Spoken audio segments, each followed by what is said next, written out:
नमस्कार, स्वागत है आप सभी का। उत्तराखंड न्यूज देख रहे हैं आप। मैं हूं आपके साथ कुमार कुणाल धीरज। उत्तराखंड में 15 गांव के नाम परिवर्तित कर दिए गए हैं। इसके साथ ही 17 जिलों के कुछ स्थानों के नाम भी परिवर्तित कर दिए गए हैं। 2 सड़कों के नाम का भी परिवर्तन किया गया है।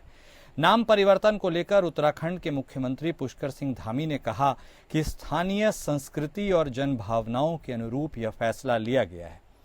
मुख्यमंत्री पुष्कर सिंह धामी ने कहा कि नाम को परिवर्तित कर सरकार ने प्रदेश और देश के महापुरुषों के नाम पर स्थानों के नाम रखे हैं, जिससे भारतीय संस्कृति और विरासत की परंपरा बनी रहे। उन्होंने कहा कि स्थानीय लोग लंबे समय से इस तरह की मांग कर रहे थे। सरकार ने जन भावनाओं के अनुरूप यह फैसला लिया है।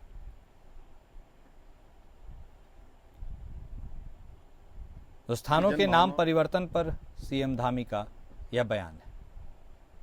भावनाओं के अनुरूप, जन अपेक्षाओं के अनुरूप, वहाँ की संस्कृति के अनुरूप और देवभूमि के मूल स्वभाव के साथ उन स्थानों के नाम रखे जाएं और जो देवभूमि का मूल स्वरूप है उसके प्रति लोगों की आस्था बढ़े, श्रद्धा बढ़े। उन क्षेत्रों के प्रति जहाँ के नाम बदलने की घोषणा की गई है, वहाँ के जो लोग हैं जिन्होंने समाज जीवन में अपना एक विशेष स्थान प्राप्त किया है, उन क्षेत्रों के लिए विशेष प्रयास किए हैं, उन क्षेत्रों से उनका लगाव रहा है। महापुरुषों के नाम, देवी देवताओं के नाम या देश के आंदोलन में, देश के स्वतंत्रता के आंदोलन में उनका नाम रहा है, ऐसे नामों को रखने के लिए घोषणा की गई है। मैं समझता हूं कि लोगों ने भी इसका स्वागत किया है। मैं सभी को शुभकामनाएं देता हूं कि हम उत्तराखंड हिंदुस्तान का श्रेष्ठ राज्य बने, हर दृष्टि से लोगों की आस्था श्रद्धा यहाँ बनी रहे, उसका प्रयास हम निरंतर करते रहेंगे। शुरुआत है, जो भी अच्छे काम है उसकी हमेशा संभावना होती है। उत्तराखंड बीजेपी के वरिष्ठ नेता और दर्जा प्राप्त राज्य मंत्री विश्वास डाबर ने धामी सरकार के 3 साल के कार्यकाल को उत्तराखंड के लिए बेहद सार्थक बताया है। उन्होंने कहा कि उत्तराखंड में विकास काफी तेजी के साथ हो रहा है। प्रदेश सरकार ने अपने कार्यकाल में 20,000 से अधिक युवाओं को सरकारी नौकरी दी है। इसके अलावा सरकार पर जो कर्ज का बोझ है उसे कम किया जा रहा है। समय पर किश्त और ब्याज दोनों अदा की जा रही है। उन्होंने कांग्रेस पर सवाल उठाते हुए कहा कि हिमाचल प्रदेश में कांग्रेस की सरकार है और वहां सरकार की आर्थिक स्थिति अच्छी नहीं है। वहीं उन्होंने पूर्व मुख्यमंत्री त्रिवेंद्र सिंह रावत के बयान पर टिप्पणी करने से इनकार कर दिया और कहा कि यह उनका निजी बयान हो सकता है, उस पर हम टिप्पणी नहीं करेंगे।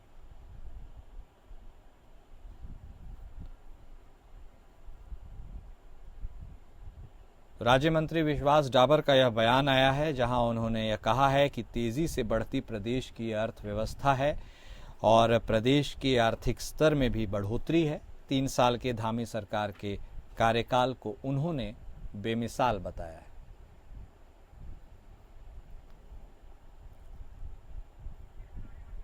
हमारे साथ हमारे संवाददाता सतीश कोठारी फोन लाइन पर जुड़ चुके हैं, उनसे बातचीत करेंगे। सतीश, विश्वास डाबर साहब का यह बयान खासकर उत्तराखंड के 3 साल के कार्यकाल, धामी सरकार के कार्यकाल को लेकर के उनका दिया गया है बयान, क्या मायने रखता है? और उन्होंने यह भी कहा है रावत साहब के बारे में, जो उन्होंने टिप्पणी की थी, कि वह उनकी निजी टिप्पणी है और इसके बारे में वह कुछ नहीं कह सकते हैं। इस पूरे घटनाक्रम पर इनका बयान क्या मायने रखता है?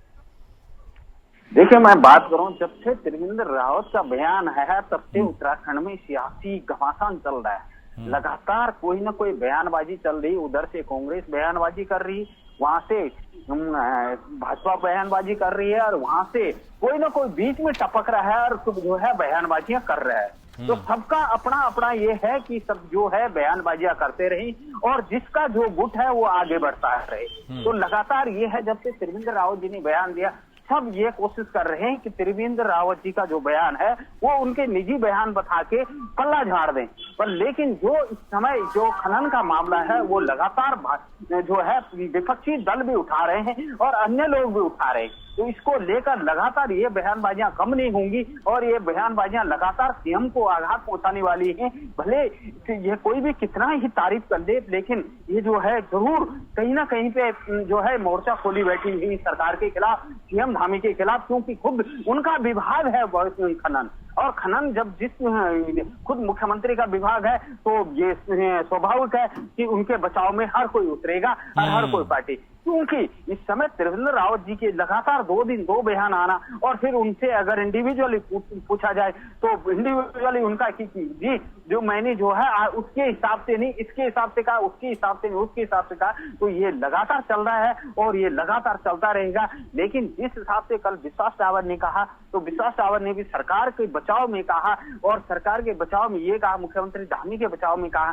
कि इस तरीके से जो नीति है ये जो उनकी अपनी पर्सनल नीति है इसमें सरकार का कोई लेना देना नहीं है, चाहे वो सत्र में उठाएं चाहे कहीं भी उठाएं। सतीश, आप बने रहिएगा हमारे साथ, आगे भी आपसे बातचीत हम करेंगे। फिलहाल इस जानकारी के लिए आपका शुक्रिया।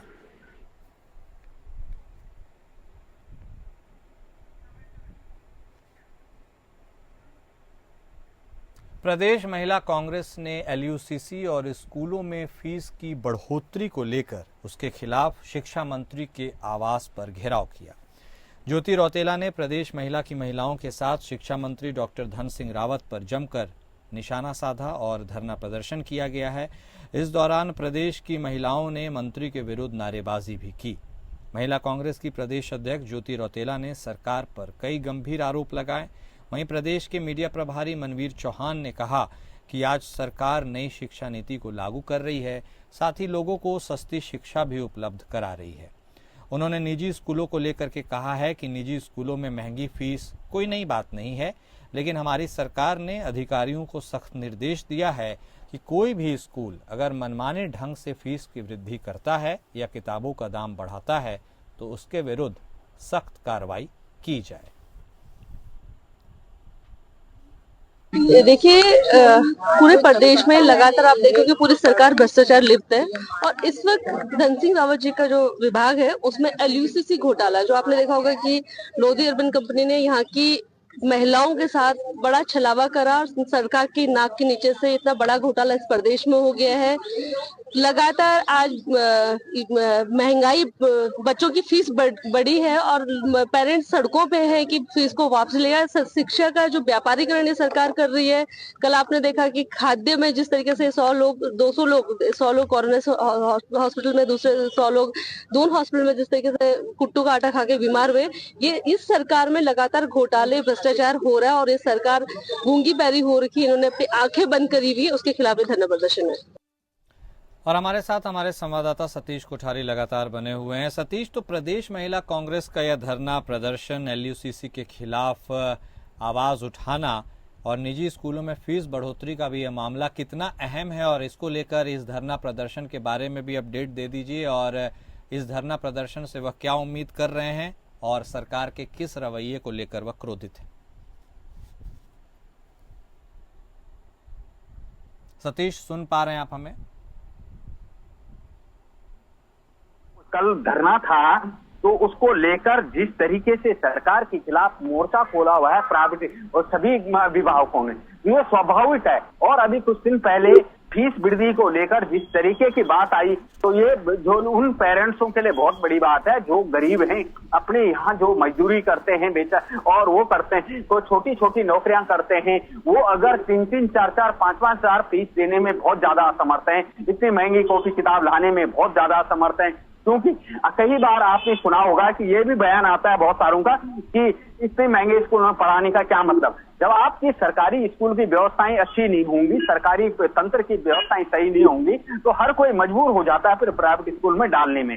छोटा ये कर्मचारी ये चाहता है कि अच्छे से अच्छी स्कूल में हमारा बच्चा हो। तो एलयूसीसी के मामले में जिस तरीके से धन सिंह रावत पहले पल्ला झाड़ चुके हैं कि उस पे मेरा कोई वो नहीं है, वो प्राइवेट कंपनी थी, फ्रॉड थी, वो भाग चुकी है। और रही बात कॉपी किताबों की, तो कॉपी किताबों के मामले में 2 दिन लगातार डीएम ने, जिला मजिस्ट्रेट देहरादून ने छापेमारी करी, काफी दुकानें सीज कर चुके हैं और इस पे लगातार कार्रवाई हो रही है। हाँ, ये काबिले तारीफ है सरकार की और डीएम देहरादून की, तो लगातार शिक्षा माफियों पे नकेल कस के और बिल्कुल उन्होंने साफ दिशा निर्देश दिए हैं कि जिसको जहां से इच्छा होगी वहां से कॉपी किताब लाएगा, मनमानी तरीके से कॉपी किताब नहीं आएंगे। अब इसका कितना असर पड़ता है उन स्कूलों पे और उन दुकानदार पे कि डीएम के जो छापेमारी थी उसका कितना असर पड़ा है, ये देखने वाले अब धीरे धीरे देखने को धरातल पे देखने को मिलेगा। लेकिन हाँ, कार्रवाई बहुत ठोस हुई है और इसकी काबिले तारीफ है सरकार की। जी ठीक है, बहुत शुक्रिया सतीश आपका हमारे साथ जुड़ने के लिए, विस्तार से बातचीत करने के लिए।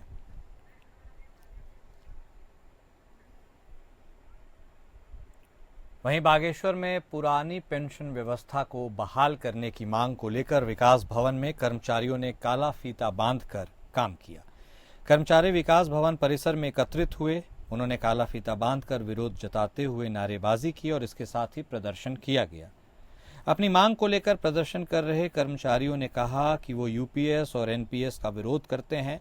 पुरानी पेंशन लागू करने की मांग करते हुए उन्होंने कहा कि सरकार उनके साथ नाइंसाफी कर रही है।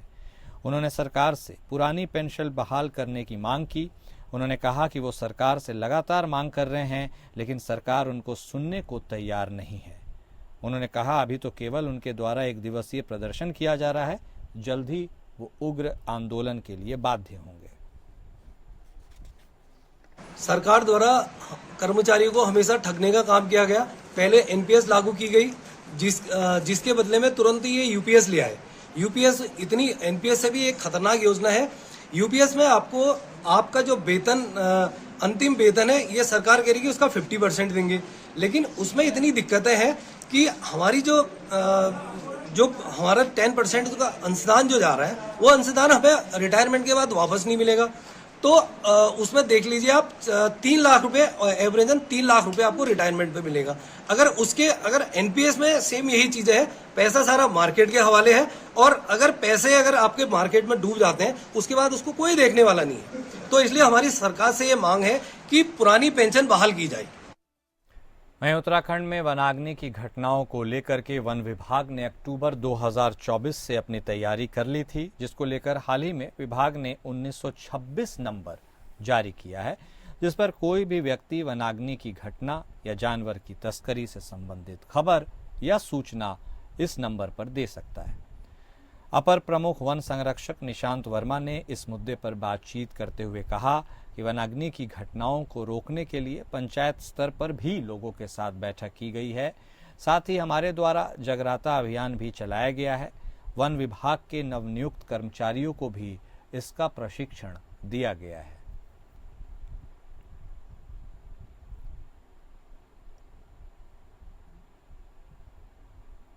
इस बार हम लोगों ने जो है अक्टूबर माह से तैयारियां शुरू कर दी थी। तो सबसे पहले तैयारी में हम लोगों ने ग्राम पंचायत स्तर पर हर एक ब्लॉक में जो है वृहद रूप से जागरूकता अभियान चलाया, मतलब छोटी छोटी बैठकें करी, उसमें सेंसिटाइजेशन प्रोग्राम्स किए और उसी के साथ साथ जो हमारे नए रिक्रूट हुए हैं वन कर्मी, उनके लिए भी जो है ट्रेनिंग प्रोग्राम चलाया, उनको ट्रेनिंग दिया। वनाग्नि प्रबंधन कैसे होगा, नियंत्रण कैसे होगा, अगर आग लगेगी तो किस प्रकार से बुझाना है, उनका रोल क्या है, उसके बारे में एक पूरा ट्रेनिंग और सेंसिटाइजेशन प्रोग्राम चलाया हम लोगों ने। और साथ ही साथ जिलों में जो हमारे जिलाधिकारी महोदय जो है उसके जिला स्तरीय वनाग्नि प्रबंधन समिति के अध्यक्ष हैं, तो हर एक जिले ने अपना प्लान बनाया और उस प्लान को अनुमोदित हुआ और वो प्लान हम लोग के पास आया। उसमें सभी चीजें, मतलब प्रिपरेटरी एक्टिविटीज भी और ड्यूरिंग फायर सीजन क्या क्या कार्रवाई रहेगी, कितने फायर वॉचेस रहेंगे, कितने क्रूज स्टेशन रहेंगे, उस सब की जो है एक पूरी प्लानिंग करके जो है वो जिला स्तरीय प्लान बनाए गए हैं और उसी के आधार पर हमने जो है राज्य स्तरीय एक प्लान भी जो है वो तैयार किया है। 2023 में क्षेत्र पंचायत रानीखेत में बैठक में हेमंत सिंह ने वन संरक्षण के लिए शामली जंगल में कैमरों को लगवाने की मांग की थी, जिससे क्षेत्र में जंगली जानवरों की सक्रिय गतिविधियों का पता चल सके। हेमंत सिंह रौतेला ने बताया कि ग्राम बगवाली रौतेला, सिंगोली डोबा, तड़ीज्यूली, सिरखे आदि क्षेत्रों में गुलदार द्वारा कई पालतू जानवरों को मारा गया है और गांव घरों में दिन दहाड़े गुलदार देखे जा रहे हैं, जिससे लोगों में दहशत का माहौल है। ऐसे में ग्रामीण क्षेत्रों के अधिकांश स्कूली बच्चे रानीखेत पैदल आना जाना करते हैं, जिससे उनको भी खतरा बना हुआ है। इसी क्रम में सामाजिक कार्यकर्ता हेमंत सिंह रौतेला ने वन क्षेत्राधिकारी गन्या देओली के माध्यम से प्रभागीय वनाधिकारी अल्मोड़ा के नाम ज्ञापन भेजकर जल्द से जल्द कैमरे को लगवाने का अनुरोध किया है, जिससे क्षेत्र में जंगली जानवरों की सक्रिय गतिविधियों का पता चल सके।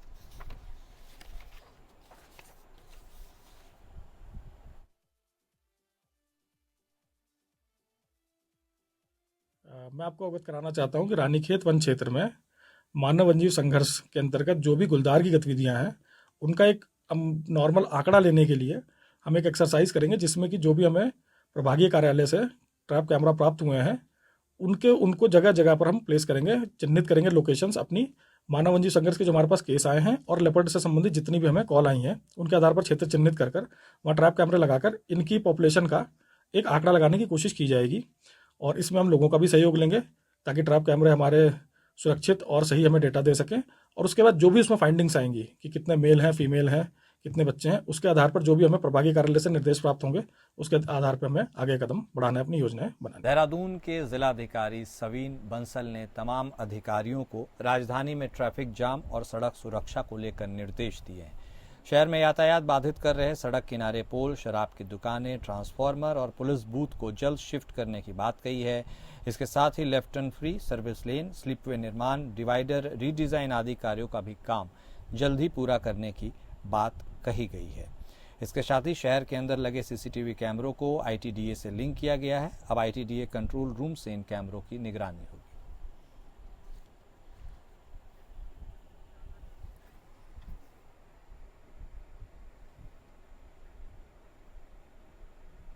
वहीं प्रदेश में आगामी 4 धाम यात्रा शुरू होने वाली है और इसको लेकर तैयारियां की जा रही हैं। सरकार आगामी 4 धाम यात्रा की तैयारियों में पुरजोर तरीके से लगा हुआ है। 4 धाम यात्रा के सफल संचालन को लेकर जिलाधिकारी संदीप तिवारी ने अधिकारियों के साथ बैठक की। इस दौरान अधिकारियों के द्वारा दिए गए सुझावों की समीक्षा की गई। जिलाधिकारी ने पीआईयू को धाम में अलकनंदा नदी की गाद हटाने के निर्देश दिए हैं।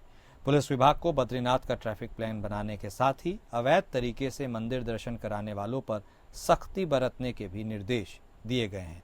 इसके साथ ही बिजली पानी की समस्या को लेकर जिलाधिकारी ने संबंधित अधिकारियों को विजिट कर समस्याओं का समाधान खोजने की बात कही है।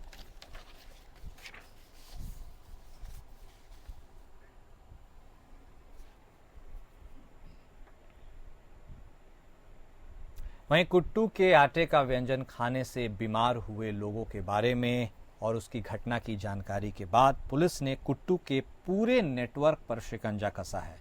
देहरादून एसएसपी ने मीडिया को जानकारी देते हुए बताया कि पुलिस ने सहारनपुर के साबुत कुट्टू मुख्य सप्लायर 2 भाइयों और विकासनगर के स्टॉकिस्ट को गिरफ्तार कर लिया। पता चला है कि सहारनपुर के एक कारोबारी से साबुत कुट्टू विकासनगर का कारोबारी खरीदता था और पूरे देहरादून जिले में इसकी सप्लाई करता था। इसका मुख्य गोदाम भी मेहुवाला में है, जिसे प्रशासन ने सील कर दिया है।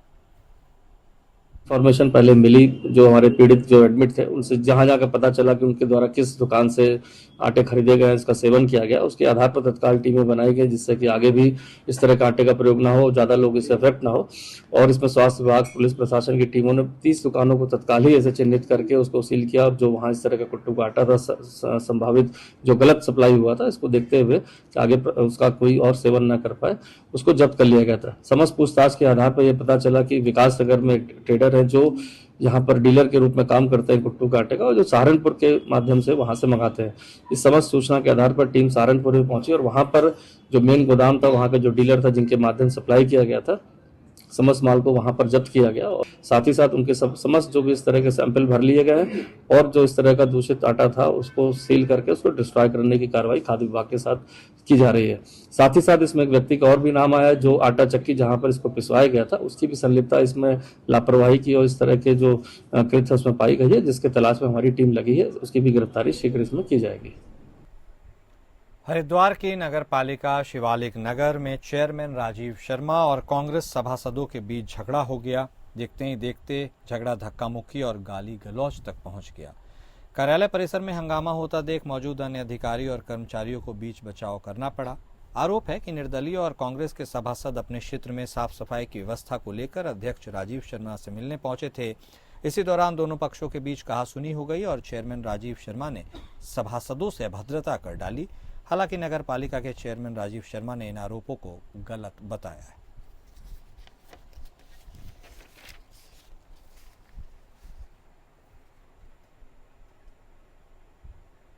राष्ट्रीय सुरक्षा गार्ड के इंस्पेक्टर ने पौड़ी पहुंचकर एनएसजी सहायक कमांडर स्वर्गीय हरीश सिंह नेगी ने जिस विद्यालय में अपनी प्राथमिक शिक्षा ली थी वहां उनकी मूर्ति स्थापना स्थल पर उन्हें श्रद्धांजलि दी। दरअसल वर्ष 1990 में पंजाब में हुए आतंकी हमले में पौड़ी के वीर सपूत और एनएसजी में सहायक कमांडर हरीश सिंह की आतंकी मुठभेड़ में शहादत हो गई थी। उनके बलिदान को याद करते हुए उनकी मूर्ति का अनावरण प्राथमिक शिक्षा स्थल में किया गया और उन्हें श्रद्धांजलि दी गई। पूर्ण परिवार आज यहाँ पर एकत्रित हुए हैं। उन्होंने मूर्ति का अनावरण किया है। मैं प्रधानाचार्य महोदय जी से अनुरोध करूंगी कि वे हमारी इस धरोहर को अपनी धरोहर समझते हुए इसकी देखरेख करने का अपने बच्चों को ऐसी प्रेरणा देंगे कि इन वीर शहीद का की सुरक्षा रखना आपका कर्तव्य होगा। मैं चौहान की उन पंक्तियों को याद करते हुए इन पुष्पों के बारे में कहूंगी कि चाह नहीं मैं सुरवाला के गहनों में गूंथा जाऊं, चाह नहीं प्रेमी माला में विध प्यारी को ललचाऊं, मुझे तोड़ लेना मनमाली उस पथ पर तुम देना फेंक, जिस पथ में वीर शहीदों जाएं वीर अनेक। और मैं सहसपुर क्षेत्र में पुलिस चेकिंग अभियान चलाया गया। पुलिस चेकिंग में पुलिस ने बाइक सवार एक व्यक्ति को हिरासत में लिया। यह बताया जा रहा है कि वह गौ तस्करी का कार्य करता था। पहले तो बाइक सवार बदमाश ने पुलिस को चकमा देकर भागने की कोशिश की। पुलिस टीम ने बदमाश का पीछा किया तो बदमाश ने पुलिस टीम पर फायरिंग कर दी। पुलिस टीम के द्वारा बदमाश का पीछा करके जवाबी कार्रवाई में बदमाश के ऊपर फायरिंग की गई। बदमाश के बीच साथ पुलिस की मुठभेड़ हुई और उसके पैर में गोली लगी। वह घायल हो गया। मुठभेड़ में घायल बदमाश को उपचार हेतु नजदीकी हॉस्पिटल विकासनगर लाया गया।